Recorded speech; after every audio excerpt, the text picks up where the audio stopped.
కేంద్రం ఇచ్చిన స్టేట్మెంట్ మీద మీరు పాచి లడ్డూలు అన్నారు 2. ఏది అంటే 2 అనేది ప్రాసెస్ కోసం తీసుకున్నారా లేకపోతే దానికి ఏమన్నా స్ట్రాటజీ ఉందా? 2 పాచి లడ్డూలు ఇచ్చారు, వాటిని ఏం చేసుకోవాలని. ముఖ్యమంత్రి గారేమో పాచివి అయితే నేను ఎందుకు తీసుకుంటాను, డబ్బులు ఎప్పుడు పాచివి కాదు కాబట్టి తీసుకున్నానని ఆయన అన్నారు.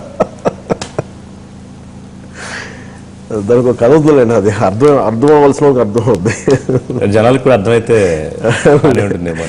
చాలా మంది అడుగుతున్నారు ఏంటి పాచి దానికి అంటే నేను వేగే మాట్లాడలేదు, దానికి అర్థం దానికి ఉంది, ఆ సమయం వచ్చినప్పుడు చెప్తానండి. ఇప్పుడు మనకి ఇప్పుడు ఎనఫ్ టైం ఉందని ఇంకో సందర్భంలో చెప్తాను, దానికి రీజన్ అయితే ఉంది, నేను దానికి కారణం ఉంది, అది అర్థం అవ్వాల్సిన వాళ్ళకి అర్థం అవుతుంది.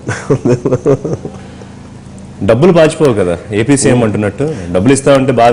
పాచిపోయి ఎందుకు అనుకున్నారండి, మన బస్తాల్లో కూడుకుంటే మక్కిపోతాయి కదా, వాసన కంపు కొడతాయి కదా, కానీ మారతాయి కదా, మారతాయి కదా, ఖర్చు పెట్టుకోవచ్చు కదా. అవును, వీళ్ళు అదే చెప్తున్నా, ప్రజల్లోకి వెళ్తే మారుతాయి, అలా కాకుండా ఇళ్లలో పెట్టుకుంటే మారదు, అలా కూడా అనుకోవచ్చు కదా.